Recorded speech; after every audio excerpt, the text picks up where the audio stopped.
नमस्कार साथियों। साथियों, ज्योतिष के इस नए एपिसोड में मैं आपका स्वागत करता हूं। तथा आज मैं एक ऐसा टॉपिक आप लोगों से डिस्कस करना चाहता हूं कि जो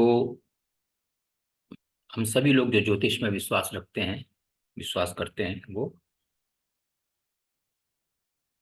अवश्य ही इस बात को बहुत ध्यान से सोचते हैं। हम लोगों के जीवन में, सभी लोगों के जीवन में कष्ट आते हैं, है ना। सुख और दुख जो है हमारे जीवन में एक चैन है, एक कड़ी है। अगर सुख आएगा तो दुख भी आएगा, और दुख आएगा तो उसके बाद सुख भी आता है। ये तो सत्य है। तो हर किसी के जीवन में, चाहे मैं हूं चाहे आप हैं, सभी के जीवन में कष्ट हैं, दुख हैं। वो जीवन पर्यंत, जब तक हम इस धरती पर, धरा पर हैं, आते रहेंगे। अब ये अलग बात है कि उनका जो स्केल है वो कम ज्यादा हो सकता है।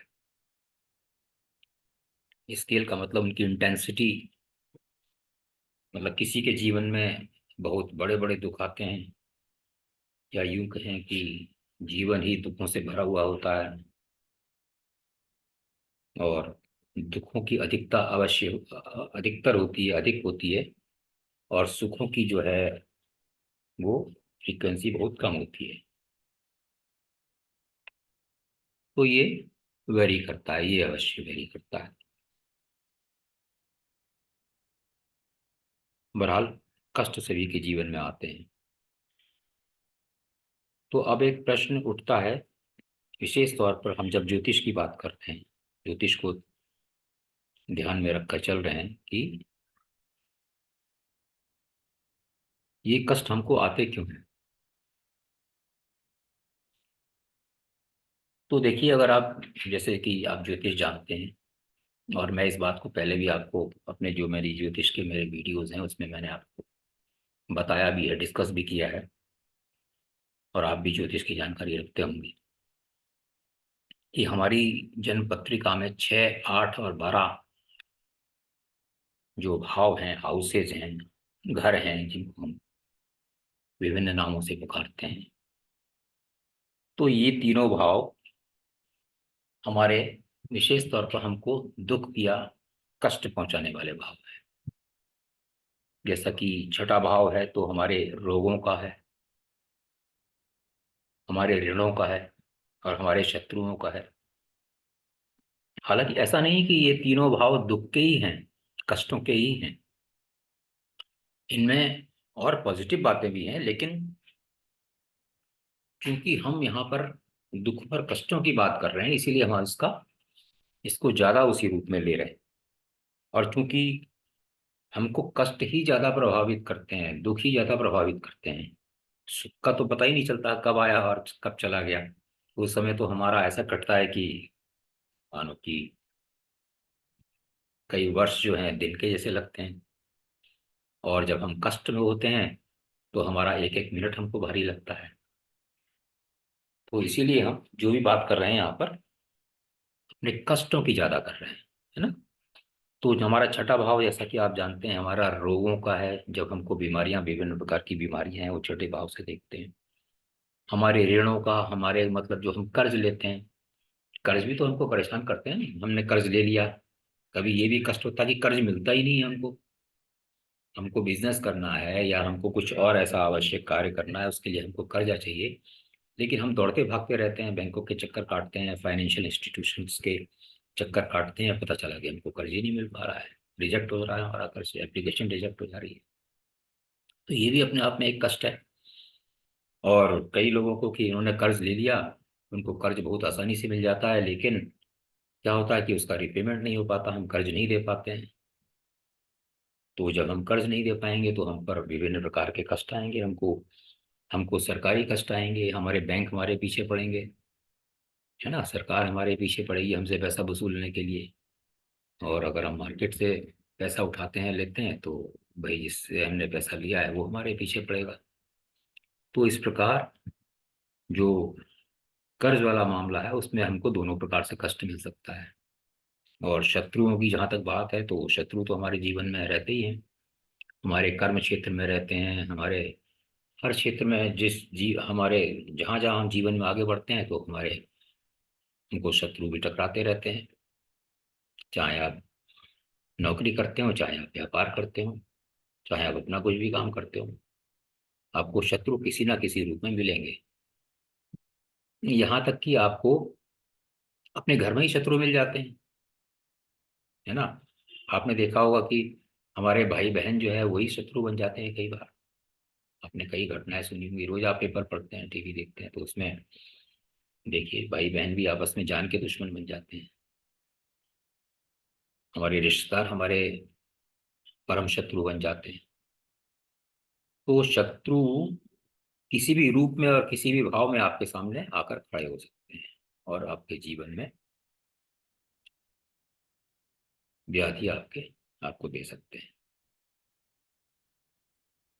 तो ये छठे भाव में मेन मुख्य है। और उसके बाद जो हमारा अष्टम भाव है ये भी हमारा काफी कष्टों का भाव है। इसको भी हम अपने आयु का और मृत्यु का भाव भाव कहते हैं।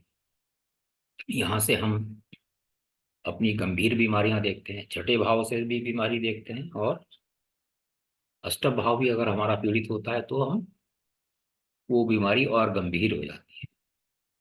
ठीक है ना। मान लीजिए षष्ठ भाव से हमको कोई बीमारी लगी, हम 2-4 महीने में ठीक हो गए, और अष्टम भाव भी हमारा पीड़ित है, तो हमको उस बीमारी से छुटकारा पाने के लिए हो सकता है हम कई वर्ष लग जाएं। या कई बार कई बीमारियां होती हैं कि हमको जीवन भर वो बीमारी अपने साथ ढुक के चलनी पड़ती है। कई बीमारियां हैं, डायबिटीज है, शुगर है ना, या गठिया वगैरह, शायद कोई और भी इस तरह के कई सारे रोग हैं जो हमको जीवन भर हमको उनको दवाइयाँ खानी पड़ती हैं, हम जीवन भर उनसे परेशान रहते हैं। और सीरियस बीमारियां हैं, कैंसर वगैरह हैं, जीवन भर हमको हमको परेशान करते हैं।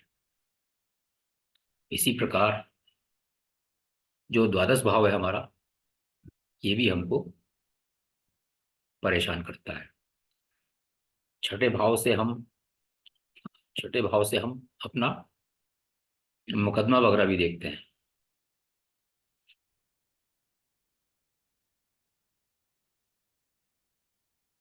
तो और उसी प्रकार छठे भाव से मुकदमा देखते हैं तो हम 12वें भाव से भी हम जेल देखते हैं। कोर्ट कचहरी मुकदमा हम 12वें भाव से भी देखते हैं।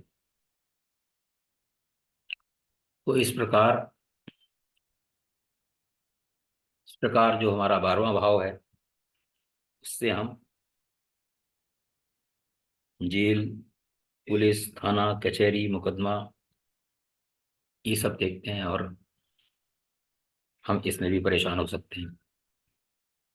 तो इसमें जो हमारा 6th हाउस है, जहाँ से हमारे शत्रु पैदा होते हैं, शत्रु दिखते हैं हम, तो जब हमारी शत्रुता होगी तो शत्रुता के साथ साथ हमारा, अगर शत्रुता ज्यादा होगी या शत्रुता का एक विकृत रूप ये भी हो सकता है कि हमको पुलिस कोर्ट कचहरी का भी मुंह देखना पड़े। और इसमें इसका ज्यादा विकराल रूप कब देखने को मिलता है, वो हमको 12th हाउस से देखने को मिलता है, जब हम जेल का मूवी देखते हैं। ठीक है ना। तो इस प्रकार आप देखते हैं कि हम 6, 8, 12 से और 12th हाउस से हमारा, हम ये देखते हैं कि हमारा व्यय जो है, व्यय भी देखते हैं कि हमारा फालतू की चीज़ों में हम कमा रहे हैं, हम बहुत मेहनत कर रहे हैं, बहुत कमाई कर रहे हैं, लेकिन हमारा पैसा सब व्यर्थ में, पता नहीं चल रहा कि कहाँ जा रहा है। आपने देखा होगा कि इनकम तो हमारी अच्छी हो रही है लेकिन हमारे हाथ में कुछ भी नहीं बच रहा है। तो ये 12th हाउस का फल है कि हमारा व्यय जो है वो बहुत इधर उधर की चीज़ों में हो रहा है,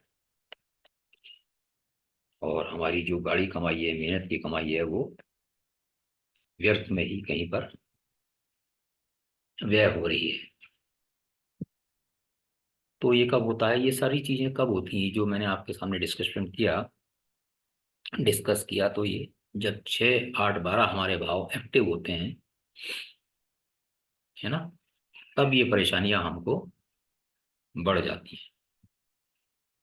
अभी यहाँ पर मैंने आपको शुरू में बताया था कि कई लोगों के जीवन में क्या होता है कि कष्ट और दुख ज्यादा होते हैं, कईयों के में कम होते हैं। तो यहीं पर इसका उत्तर आप लेने का प्रयास कीजिए कि जिसके जीवन में 6, 8, 12 की महादशा या अंतरदशा, अंतरदशा तो सभी में आएगी, लेकिन 6, 8, 12 के स्वामी की अगर महादशा आपको मिलती है, मान लीजिए किसी के जीवन में 6 हाउस की भी दशा मिल गई और हाउस खराब है, 8th की भी मिल गई, 12th हाउस की भी मिल गई, और फर्स्ट हाउस में मान लीजिए लग्नेश भी आपके वीक हैं, तो जब ये 3 हाउस की दशा मिलेगी आपको, महादशाएं मिलेंगी, तो कम से कम, और मान लीजिए भाव पीड़ित हैं किसी तरीके से आपकी कुंडली के हिसाब से, तो आपका हो सकता है 20, 25 वर्ष का ये समय आपका काफी कष्ट भरा बीत सकता है। और किसी की कुंडली में अगर ये तीनों दशाएं नहीं मिलती हैं, या एक ही दशा मिलती है, या शॉर्ट पीरियड की मिलती है, या भाव इतना पीड़ित नहीं है, क्योंकि कुंडली टू कुंडली डिपेंड करेगा, तो उसमें जो कष्ट होंगे, दुख होंगे, वो काफी कम होंगे। तो इसी प्रकार ये मैंने आपको बताने का प्रयास किया है कि ये कष्ट कम और ज्यादा क्यों है। आशा है कि आप समझ चुके होंगे। तो अब हम इसके अकॉर्डिंगली जब हम अपनी कुंडली देखेंगे, तो उसमें ये देखने का प्रयास करेंगे कि हमको जो दुख और कष्ट हो रहे हैं किस भाव के एक्टिव होने से हो रहे हैं, कौन सा भाव हमारा एक्टिव है, और कौन से भाव का स्वामी एक्टिव है, कौन सी महादशा एक्टिव है, कौन सी महादशा हमको नुकसान कर रही है। तो ये सब जब हम देख लेंगे भली भांति, तो फिर हम उसका उसका एक उपाय सोचने की कोशिश करेंगे। हम देखेंगे कि क्या ऐसा संभव है कि कुछ उपाय करने से इन कष्टों को थोड़ा सा कम किया जा सके, इन दुखों को थोड़ा सा कम किया जा सके, क्योंकि ये संभव है। हालांकि हम इसको पूर्ण रूप से तो हम नहीं हटा सकते, पूर्ण रूप से हम कोई भी, ये संभव नहीं है कि हम अपने ऊपर जो भी हमारे कष्ट दुख हैं हम उनको बिल्कुल समाप्त कर दें। हाँ, उनको हम कम कर सकते हैं, ठीक है ना, हम उनको कम कर सकते हैं। और हम जब उनके बारे में जान जाएंगे, जब आप किसी घटना के बारे में जान जाते हैं कि ये मेरे साथ घटना होने वाली है, तो आप उसी के अनुसार आप कार्यकलाप करते हैं, आप अलर्ट होते हैं, है ना, आप अपने आप को उससे बचाने का प्रयास करते हैं। तो क्या होता है कि उस घटना होने वाली बुरी घटना से आपको नुकसान कम होता है। तो मैं आशा करता हूँ कि ये जो मैंने आपको 6, 8, 12 का एक छोटा सा एक संक्षिप्त विवरण दिया, आपकी समझ में आया होगा। आप कमेंट कीजिए अगर इस विषय में और आप विस्तृत रूप से कुछ सुनना चाहते हैं, तो मैं अवश्य आपको बताऊंगा। तो लाइक कीजिएगा और कमेंट अवश्य कीजिएगा कि आपको ये कैसा लगा, और कोई सुझाव तो वो भी दीजिएगा। तो फिर मिलते हैं, तब तक के लिए आप सब लोग को मेरा नमस्कार।